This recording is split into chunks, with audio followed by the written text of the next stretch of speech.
Howdy ho, everybody. We're on for another week of CIRF reporting. This is through the 3rd of December through the 9th, and as you remember, we're sort of heading to the precipice. And if you haven't seen that other video that outlines the next few months, that's a few videos back. If I remember, I'll put a card down below, a link down below, or card above, whatever have you. But you can go into my profile and National Dream Center and find that video about when will the chaos end. And for us, it's when will the chaos start. How many of you found this week to be House of Mirrors? I can't believe some of the stuff that came out. I can go on and on, but I'm sure you guys have your own experiences. So let's look at the summary slide and see what we have working this week. This one's a strange one. And before we get started, let me get my power focus, my pointer focus. This one's a strange one. The pressure is building. The suspense is building. Okay, so let's break this down. Again, we are looking for overlaps. We normally see the dream bot, which is the collective unconscious. It's the subconscious across the spectrum of the collective because it goes out and looks at all the people's dreams. And so we know what's in the collective subconscious. And normally this overlaps with what the astrology is showing and what the I-Ching is. But this week, very low congruency score. That might even be a bit high. Dreambot is out in left field. Again, I think we're seeing an extension of the House of Mirrors. And by the way, I'm sitting down. I just don't have the energy to stand today. I'm under the weather just a little bit, but we're still functional. So let's do a CIRF report. This is strange. Astrology is all over the place. It does seem to be overlapped pretty well with the U.S. presidential election. And for half of you, yes, the presidential election is still not fully legitimately called. And so there is some questions in the air, or there should be, based on all the evidence that I'm seeing. And so we don't know where that U.S. presidential election is going. We have a lot of people who are confident on both sides, but no one can tell. All right, at this point, I mean, the evidence looks overwhelming, but you got judges and stuff that have to review all that and not be part of the cabal. All right, I'll just leave it at that. Now we go down to the I-Ching. We have a couple of change lines, and we'll get into all that and what that means, but it's steady pace. And this, I had to interpret this a little bit because this sort of feels like Taurus to me. Steady pace. It's like a train. It's like, just, try to stop a train. Good luck kind of a thing. But it's a little bit different than that, as we'll explore. And there is quite a bit of overlap, but it's not completely overlapped with the astrology. And then, of course, I already mentioned the dream. That's where we're going to start. But when we put all this sort of chaos energy together, and we see, and when we extend the House of Mirrors out a little bit into this next week with Neptune, some changes with Neptune, then you're going to see the pressure building, or if you want to call it suspense, I think that might be a little bit better word. So anyway, let's go ahead and get started after this.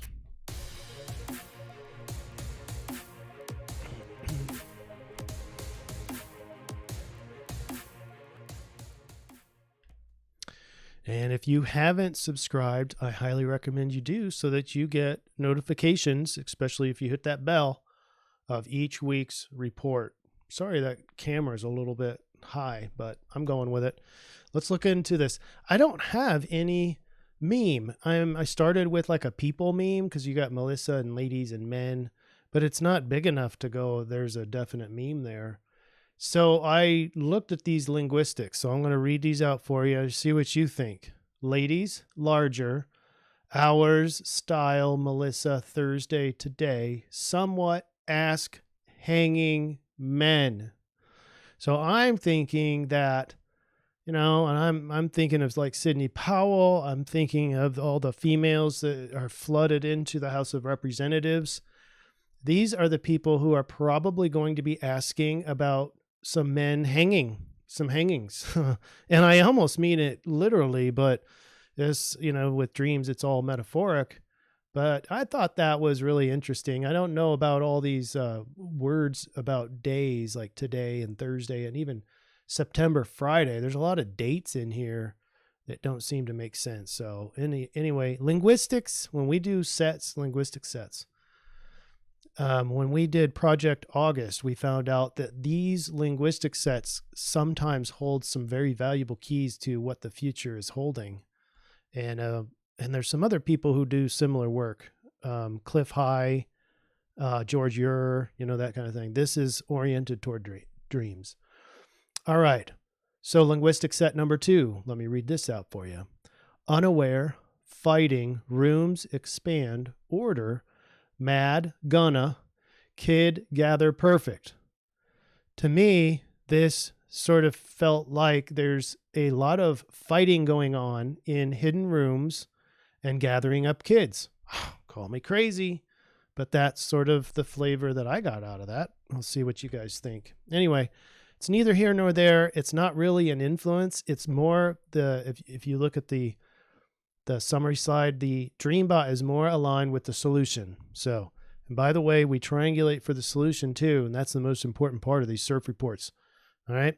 So let's go into the astrology, but instead of a shout out to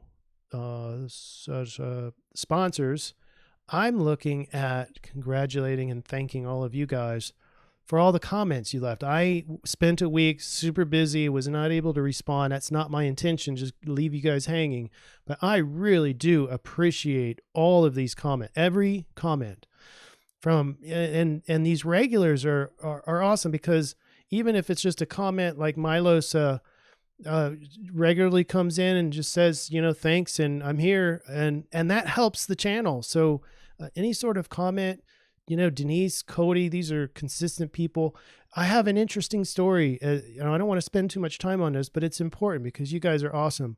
It was my old supervisor. I was renting a room recently to do some special things. And so she's in the same, street, same building, etc. And she texts me and says, I heard your name on YouTube. And it turns out that it was a lady that she had been following for years called Cincy Q Mom or something, Qua Mom, or I'm not sure how she pronounces that, but thank you for sharing National Dream Center on your channel. Thank you. It really means a lot to me. So thanks, Cincy, LT, Carmen, Melanie, always giving us some of her personal experiences. Thank you. Not for me to say. Awakenings, Divas, Cat 805. I had forgotten last week, Earth Angel. I mean, no one that I don't want to leave anybody out. Jay Back, James, Deneen, Surfer S, I really appreciate your comments. And Sophie and Jeffrey, there's Carmen again, and Chrissy and Chris Miles. Thank you guys. Thank you from the bottom of my heart. It really does help the channel. And there's other ways you can help by, subscribing, liking, sharing, that sort of thing. And I don't overlook that. I want to say thank you. That's the intent there. So let's get back to the astrology. Mercury has already shifted into Sagittarius, as you're going to see on the day-to-day breakdowns. Mercury's in detriment, and so he's weaker. He's his greatest weakness. Your thoughts are, this adds to the house of mirrors. I think I forgot to mention that last week, but this is adding to the house of mirrors. As Mercury, your thoughts, your communication is all kind of like unreliable, and I'm feeling that today, big time. Now, the other thing that I want you to pay attention to is this Mars square Pluto. And you can see that we've been talking about this alignment for at least a couple weeks. So why is this line not longer? Well, this exemplifies that I've shrunk the orb size down for this slideshow, because otherwise you just have like massive lengths of things. So we're only looking at like a 2 or 3 degree orb here. My point here is that this alignment only gets stronger until the 23rd. And this is the alignment for the pressure that's building, the suspense, because something has to happen. Something has to give one way or the other, and we all know it. And it's just not sustainable. So that pressure is cooking, and it's a transformation planet conflicted with your outer power, inner power versus outer power. All right. So that's still a square even this week, but it's growing in strength until the 23rd. And then it'll start trailing off. Incidentally, it's the 16th in there, right in here, where the mega squares start happening. And this is where all sorts of other things happen, like Venus is shifting, Mercury's shifting again, Jupiter's shifting, Saturn, remember Saturn shifting. There's all these shifting at the same time. You got all these squares. Anyway, I don't want to get off on too much of the future. We want to spend our time on this week. So Thursday, the 3rd, is a day of hope, even though there's a T-square here. So this is definitely adding to the pressure that we mentioned in the influence slide.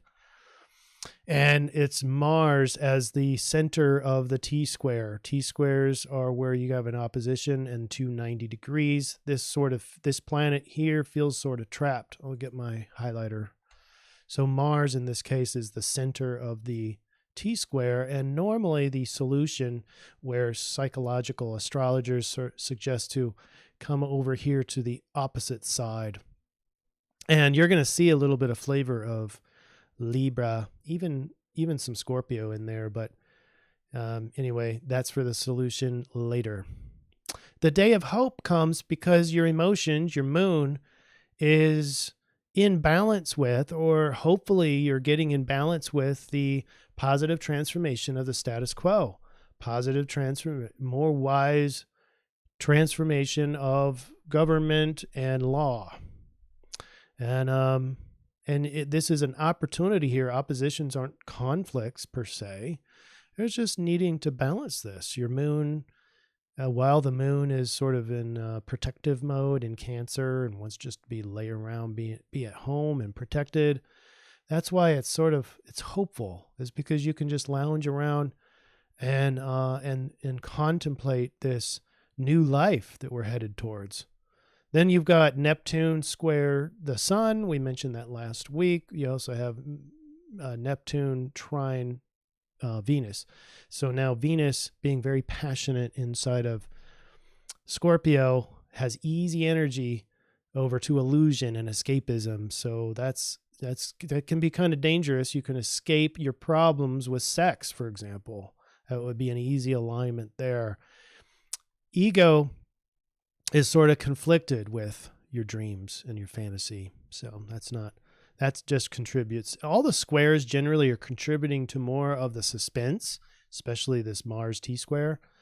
But it's sort of a day of hope if you can stay out of this need to get a lot of stuff done or do a lot of stuff towards, or see a lot of change with the Pluto, Jupiter, Saturn thing.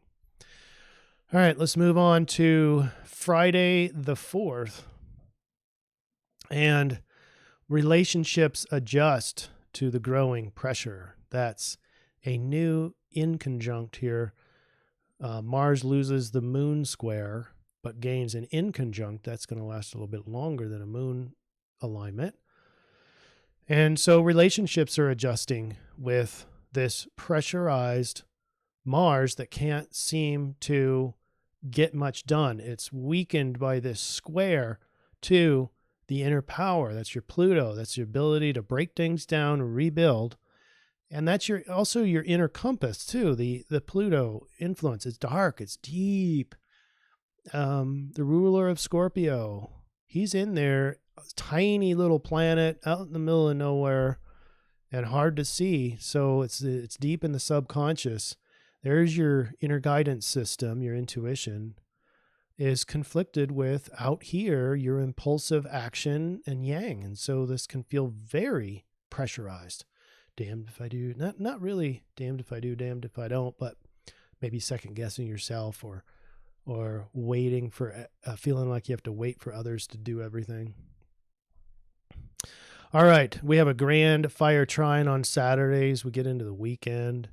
And grand fire trines are just that. It's easy fire energy. Fire energy brings about a lot of yang, maybe some impulsiveness, maybe a need to be seen and recognized.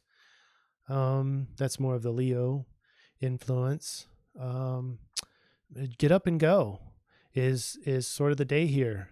But it's again mixed with squares. So this typifies how there's energy to do stuff, but you've got these squares everywhere, especially Mars square Pluto, which we just mentioned.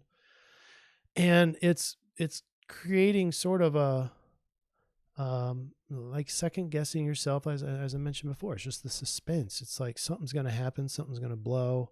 I just have to sit here and be patient. I hate being patient. You know, you're going to feel hating to be patient. You're going to feel it. I guarantee it. Sunday the 6th is adjustment day. Just look at all the adjustments. Same other aspects. Monday, we have a T-square on the sun. So T-square is another day that kind of feels conflicted. Mercury's getting close. They're within an orb. And so we're getting back into the Cazimi discussion and combust. But we'll get there in the following week. And you're going to feel trapped. Ego's going to feel trapped. Maybe with the Sagittarius, the need to just explore and go. I want flat lands. I want to go as far as I want and don't stop me. I'm never going to look back. Philosophy, higher education, that sort of thing. But it's a trap, especially 16. Okay, so sun is at 16 degrees Sag and south node is at 20 degrees. So well within an orb. And so now the past comes into this. So feeling trapped in the past, possibly, especially with all three of these together, Mercury, Sun, and South Node. The other part of this is Neptune. That's dreamy, escapism, you know, but it's pressured between the two. So it's going to be actually hard to escape. Your ego, if it gets hurt, it's going to actually be hard to escape. That adds to this suspense thing, is going to add to the pressure of something's got to burst. All right, Tuesday the 8th. You're emotionally supercharged to the positive transformation of the status quo. And look how close Saturn is to clipping over into Aquarius. I cannot wait. Cannot wait. Freedom awaits. The new Aquarian age begins. And the moon's got its trines on that day over to the Pluto, Jupiter, Saturn arrangement. They're still within an orb. So the Pluto and Saturn are about 7 degrees. So we are getting close to Jupiter and Saturn going to overlap each other. That's not going to be until Aquarius.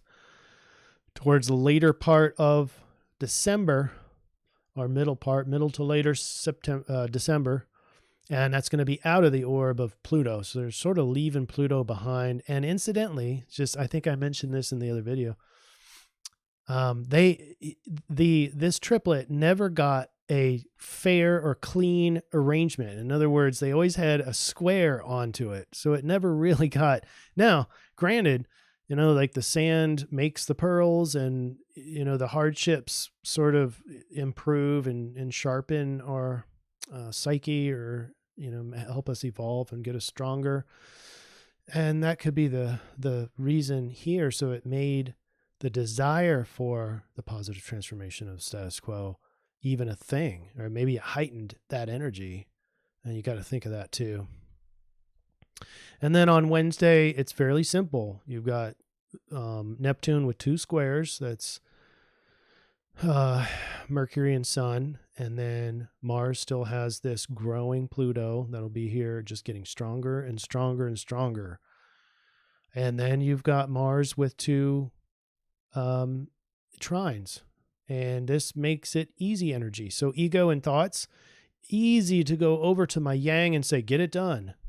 And then if it has to do with my subconscious, which it always does, because it probably goes against your subconscious, because it's Well, first of all, it's ego coming through Mars onto the square over to your subconscious, not the other way around. So in other words, your inner power is segregated from your ability to really create a good life.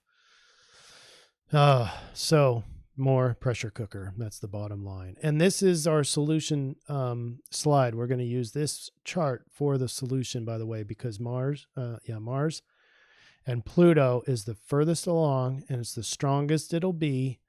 And that's going to be for our solution. All right. Take away our highlighter. We have the I-Ching 53 steady pace. And this is not what I thought it was. So let me read it. Things of lasting value develop gradually at their own pace. That makes sense. The ability to learn from experience, one of humanity's greatest treasures, implies constant yet gradual progress. Okay, that sounds good. I mean, if we were just to impulsively take over what's happening in the collective, it would be met with a whole lot of backlash. Not that there's not going to be backlash, but this thing it takes time. It takes time to sway. It takes time to get convincing data. It takes time to get strong evidence, et cetera, et cetera.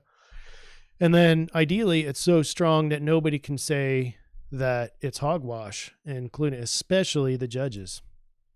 So that's why this, in the collective, I think that's why this is such a pressure cooker week.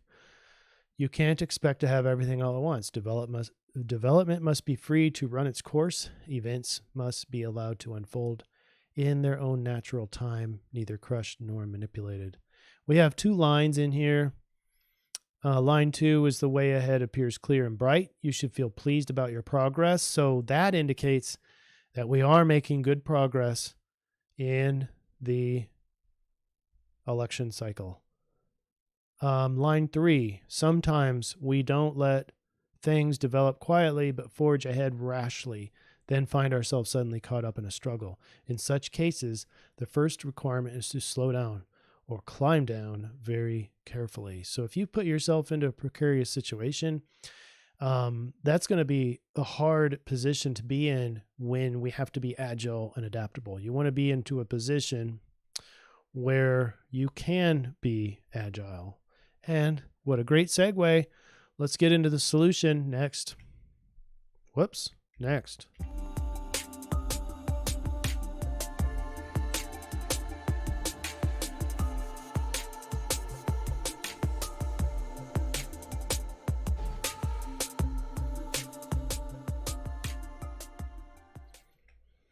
Okay, looking at cameras over here. All right. Dispersing is the I-Ching solution. The solution is our behaviors. This is what we need to be doing this week to maximize the energies of influence. Remember, the influence is that suspense is building. So here's what you can do. The image points to a situation in which small changes produce big results over time. So that goes to, I know it goes to patience, but it doesn't go to stopping. You have to keep going and don't stop. All right. So it is a steady pace. Those two are connected. The I-Ching 53. Rigidity in the hearts of humans breeds an egocentric separateness, but this can be transformed by a greater force, such as uplifting ceremony or other communal activity. The thawing of closed hearts always improves conditions for everyone. The thawing of closed hearts. You can see where we're headed in the solution. Agile, getting rid of your rigidity. In fact, it says there in the next sentence, before the heart, the first thing to dissolve is any mental rigidity that might be feeding a sense of separation from others. Try to work closely with your friends and compatriots, concentrating on common activities that emanate from your integrity and goodwill. Some slightly dramatic action in support of the greater good might shift energy, lift spirits, and lead to new possibilities. Now, this is circled. This probably could be the most important sentence in the I-Ching solution. Spiritual impulses, including a sense of justice, should be honored and acted upon now. And I think you know what I mean. I mean, this thing pops right out, and you've got hundreds, if not thousands, of people coming forward, and even despite being scared, humiliated, and threatened, are still coming forward with their evidence. So this is the time to act, and it's not a time to be weak, to be scared. This is justice time. And this is the dispersing. And you can imagine the bad guys are dispersing. That might be appropriate here too. Such impulses provide a gentle push towards important and constructive change. If you have lingering business or partnerships that are inactive or not working, this reading suggests that you consider dissolving them.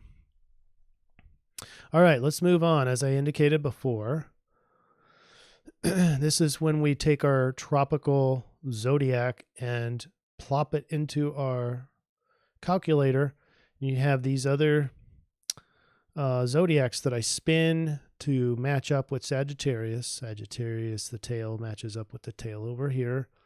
And then we look at Pluto in this case, because this is a growing pressure cooker.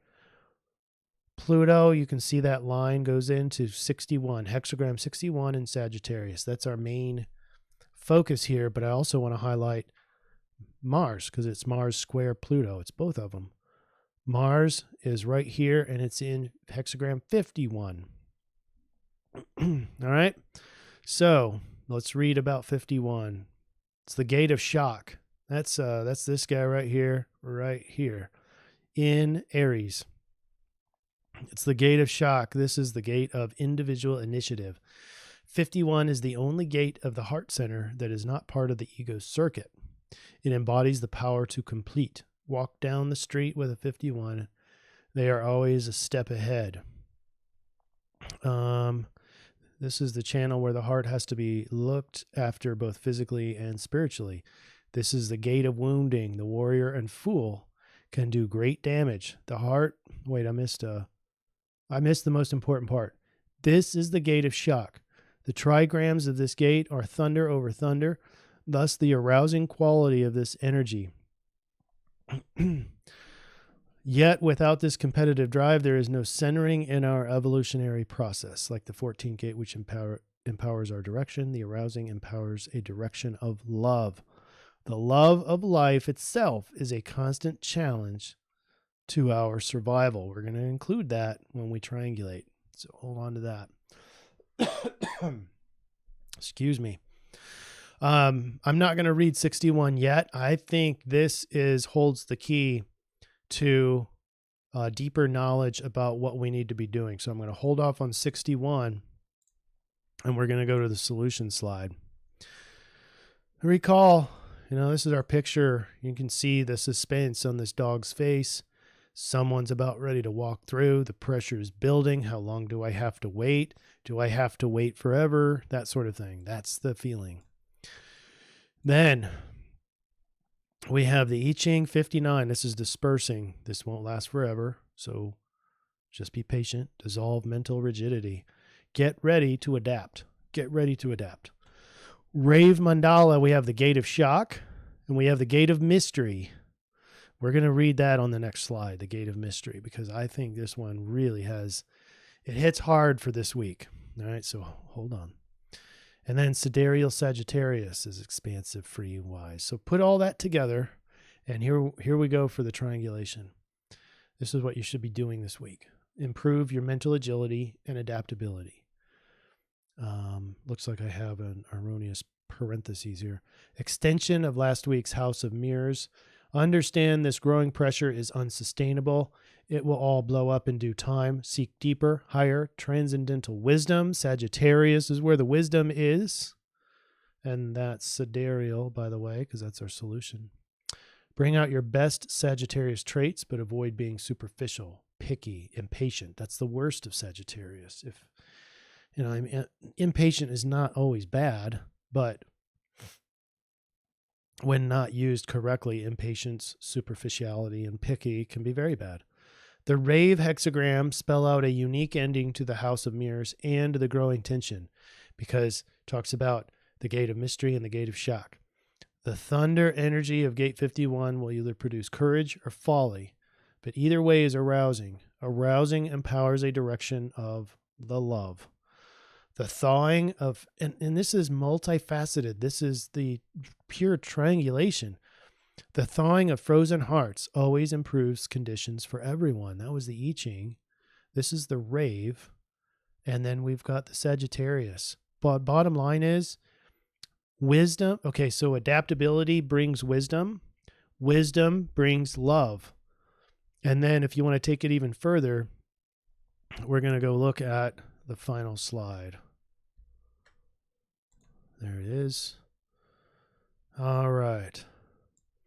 The Gate of Mystery. This is the Rave Mandala 61. The old joke about history being his story and mystery being my story. Inner truth is the pressure to resolve the individual mystery. Boom. Don't we have, like, that's the summary statement for this whole CIRF report. Inner truth is the pressure to resolve the individual mystery. The head center is not an awareness center. It is a pressure. The intensity of the pressure can feel unique, inspiration, or can lead to delusion and madness.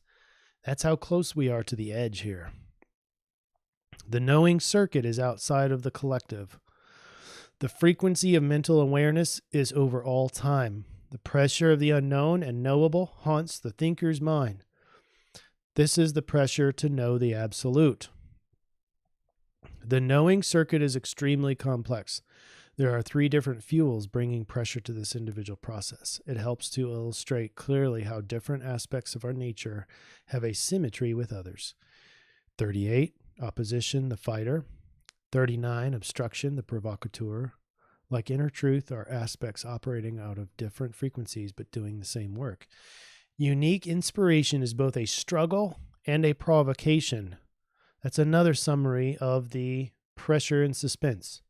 The pressure to fight is spontaneous. The pressure to provoke comes in a wave, but the pressure to know stays the whole life. Potential of struggle is staying alive in the now. The potential of provocation is the discovery of the spirit. The potential of inner truth is silence. And I bring in, you know how people get louder and louder, and supposedly that's when they get more and more questioning of their truth. And so this is the opposite of that. The more confident you are in that truth, the more silent you become. The more words that you throw at truth, the more errors that you induce into the truth. So that makes sense. Inner truth is silence. Now get this. This is my last little summary here. Pluto is up on the line 1 on this. So let me read this. It's occult knowledge. What is the occult? Occult is what's hidden. And I'm wondering if this points to disclosure. I wonder if this points to releasing secret files, releasing secret energy, secret technology, I wonder. But as always, occult also means like esoteric knowledge. So like spirituality and higher truths, higher wisdom, that kind of thing. A natural psychic awareness that empowers principles of universalization. The pressure to know the mysteries through esoterics. That's the positive side here. So we're going to know more mysteries, hopefully, at the end of this week. And then the downside is with Venus. It's a decrement.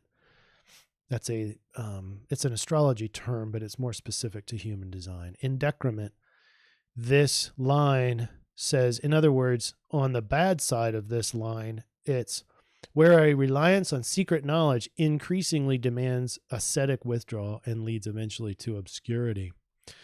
Where the pressure to know the mysteries can be so strong that one can be eventually incapable of handling exoteric realities.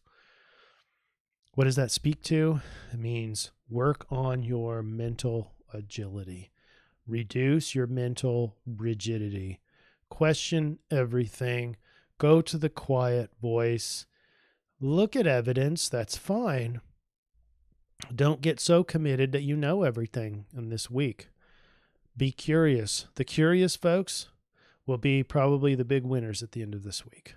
All right. Enter into curious mode like a child, like an inner child. That sounds like more of a Leo thing, but Leo is fire, Sagittarius is fire. So, it's connected. We can do this, folks. We can do this. Allow that pressure and suspense to build. It's okay. It's supposed to happen. I don't know why the collective unconscious is all so different, but occult knowledge, it's two meanings in here. And we might start seeing some sort of disclosure. That would be awesome, but I'm not making any promises. All right, folks. Thanks, everybody. And thank you again for your comments. I will make every effort to respond to those this week. Thank you. See you next week.